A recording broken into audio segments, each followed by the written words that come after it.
Hello friends, রান্নাবাটি করে সকল বন্ধুকে অনেক অনেক আন্তরিক শুভেচ্ছা এবং ভালোবাসা জানিয়ে একটি সুন্দর রেসিপি তোমাদের সাথে শেয়ার করতে চলে এলাম অনেকদিন পরে।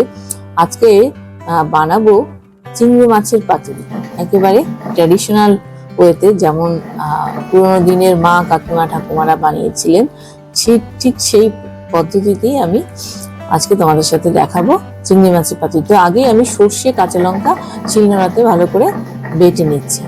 তো সর্ষে পোস্ত এগুলো সাধারণত আমি শিলনোড়াতে বাটি বা মিক্সিতে বাটতে খুব সমস্যা হয়, সেই কারণে তার সাথে কাঁচা লঙ্কা নিয়েছি। এবারে নারকেল, একেবারে আধখানা নারকেল, সেটাও আমি শিলনোড়াতে ভালো করে বেটে নিচ্ছি। যেহেতু শিলনোড়াটা ইউজ করা হয়েছে সেই জন্যই, নয়তো এটা মিক্সিতে বাটা যেতে পারে। তোমাদের সমস্যা হলে মিক্সিতে বেটে নেবে। ভালো করে বেটে নিয়ে চিংড়ি মাছ, কুচো চিংড়ি দিয়ে আজকে আমি তৈরি করব চিংড়ি মাছের পাতুরি। তারপরে আমার বাগান থেকে তুলে নিয়ে আসলাম ওই কলা পাতা, কেটে নিয়ে আসলাম। কলা পাতা কেটে ভালো করে পরিষ্কার করে ধুয়ে কেটে নিচ্ছি। আমার যেরকম যেরকম প্রয়োজন হচ্ছে সেই মতন করে সাইজ করে কেটে নিচ্ছি।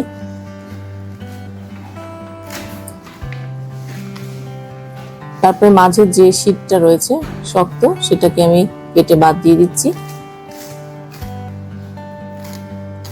অনেকদিন পরে তোমাদের কাছে রান্নাবাটি ঘর ইউটিউব চ্যানেল এবং ফেসবুক পেজে আমি রান্না শেয়ার করছি।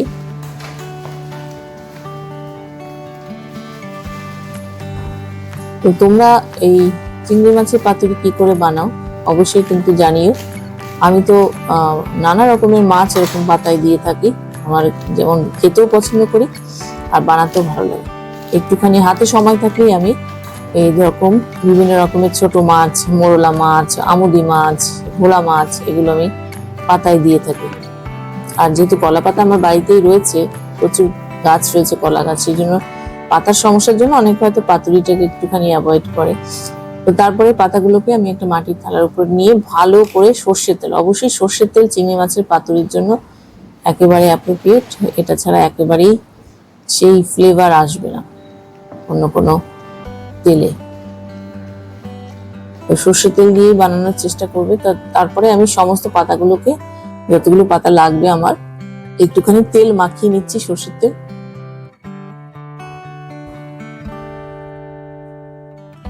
এবারে মাছগুলোকে আমি ভালো করে মেখে নেব, যা যা জিনিস লাগবে এতে মেখে নিয়ে কিছুক্ষণ ম্যারিনেট করে রাখলে বেশ ভালো হয়। তো এখানে আমি কাঁচা লঙ্কা, সর্ষে যেটা বেটে রেখেছি সেটা দিয়ে দিলাম পরিমাণ মতন, যেটা তোমাদের যেরকম লাগবে। আমি এখানে প্রায় 500 চিংড়ি মাছ ছিল, সেটা ছাড়িয়ে যতটা হয়েছে আর কি। আর নারকেল আধখানা বাটা, সেটাও দিয়ে দিলাম। সর্ষের তেল, নারকেল, সর্ষে, কাঁচা লঙ্কা বাটা। এবারে পরিমাণ মতো যা যা মশলা লাগবে সেগুলো আমি একে একে দিয়ে দিচ্ছি। নুন দিচ্ছি আন্দাজ মতো।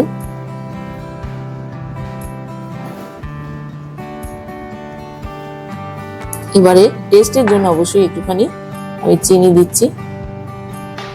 তোমরা যদি চিনি পছন্দ না করো তাহলে স্কিপ করতে পারো। তারপরে একটু লঙ্কার গুঁড়ো, একটু হলুদের গুঁড়ো, একটু জিরে আর একটু ধনে গুঁড়ো দিয়েছি। সেটা না দিলে, জিরে ধনে না দিলেও চলে এখানে। তারপরে ভালো করে মেখে বেশ আমি 10-15 মিনিট ম্যারিনেট করে রেখেছি। আর একটু তেল লাগছে, সেই জন্য আর একটু সর্ষের তেল, অবশ্যই কাঁচা সর্ষের তেল দিয়ে দিলাম। আর কিছু কাঁচা লঙ্কা। এবারে পাতাগুলোকে ভালো করে সাজিয়ে নিয়ে যে বাকি অংশগুলো বেরিয়ে থাকবে সেগুলো আমি একটুখানি কাঁচি দিয়ে ভালো করে কেটে সাইজ করে নিয়েছি। নয়তো উনুনে বসানোর পরে এই পাতাগুলো পাশ থেকে জ্বলে যেতে পারে, ধরে যেতে পারে, সেই জন্য বেশ সুন্দর করে সাইজ করে কেটে নিয়েছি। এবার এই মাখা যে মাছটা, কুচো চিংড়ি, সেগুলো একেবারে ছোট না, চিংড়িগুলো মোটামুটি বড়ই ছিল, একটু সর্ষের তেল দিয়ে ভালো করে পাতিয়ে বসিয়ে দিতে হবে। পাতায়। আমার মাকে দেখতাম এই চিংড়ি মাছকে আর একটুখানি বেটে নিত, একটু শিলনোড়ায় বেটে তারপরে এই মশলাগুলো মাখিয়ে পাতায় দিত, তাতে আরো টেস্ট হয় খেতে। পাতায় বসিয়ে দিলাম, একটু ধৈর্য ধরে লো আছে বেশ কিছুক্ষণ রান্না হতে দিতে হবে। যেহেতু আঁচটা বেশি হয়ে গেছিল, একটুখানি পুড়ে যাচ্ছিল, সেই জন্য আমি আর নিচে আর একটা তাওয়া দিয়ে দিয়েছি, তাতে হিটটা কম লাগবে। জলটা বেশ শুকিয়ে এসছে। এবারে মাছটাকে উল্টে দিতে হবে, তার জন্য আমাকে ওই নিচের তাওয়াটার উপরে উল্টাতে হবে। দেখো একেবারে জল শুকিয়ে এসছে। এবার উপরে আরো কতগুলো পাতা দিয়ে জাস্ট উল্টে দেয়া। এই উল্টে দেওয়ার প্রসেসটা একটুখানি সতর্কভাবে করতে হবে। অনেকেই চিংড়ি মাছের পাতুরি কলা পাতার মধ্যে দিয়ে সুতো দিয়ে বেঁধে বেঁধেও তাওয়ায় দিয়ে করে দেখেছি, কিন্তু আমি এরকম করেই করি। এবারে জাস্ট তাওয়াটাকে উল্টে দেয়া, এটা একটু সাবধানে করতে হবে। এদিকে দিক হয়ে গেলে মাছগুলোকে একটুখানি সেট করে দিতে হবে। এবারে উল্টো পিঠটাকেও বেশ কিছুক্ষণ ভেজে নিতে হবে।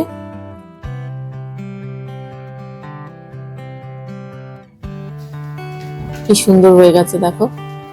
এবারে আমি একটু ঢেকে আর 5-7 মিনিট রান্না হতে দেব। এখানে আমি একটুখানি উনুনের ফ্লেমটা বাড়িয়ে দিয়েছি, কারণ হয়েই এসছে প্রায়, আর বেশ সুন্দর গন্ধ বেরিয়েছে। যে পাতা পোড়ার একটা গন্ধ, এটা অসাধারণ লাগে আমার তো। মানে এই এক চিংড়ি মাছের পাতুরি বা যে কোনো পাতুরি, মানে যে মাছগুলো আমি খেয়ে থাকি, সেই মাছের পাতুরি হলে আমি আর অন্য কিছু লাগেই না। আমার তো ভীষণ ভালো লাগে খেতে, গরম ভাত আর চিংড়ি মাছের পাতুরি, ব্যাস আর কিচ্ছু দরকার নেই। তোমাদের কার কার পছন্দ অবশ্যই কিন্তু কমেন্টস করে জানিও। আর খাওয়াতে পারলে তো ভীষণই ভালো লাগতো। আমি রান্না করতে যেমন পছন্দ করি, মানে আমার প্রিয় মানুষদের যারা খেতে পছন্দ করে, আমি তাদেরকে খাওয়াতেও পছন্দ করি। তো দেখো পাতাগুলো বেশ পুড়ে গেছে, আর এই গন্ধটাই মাছের মধ্যে বেশ ঢুকে যাবে, আর তারই একটা টেস্ট, একটা ফ্লেভার অন্যরকম হয়ে গেছে। এবারে নামিয়ে নেওয়া আর গরম গরম ভাতের সাথে পরিবেশন করার পালা। দেখো মাছটা কি সুন্দর ভাজা ভাজা হয়ে গেছে, দুটো পেটি এরকম ভাজা ভাজা হয়ে যাবে। এবারে আমি মাছটাকে সাবধানে এই মাটির থালায় ঢেলে নেব।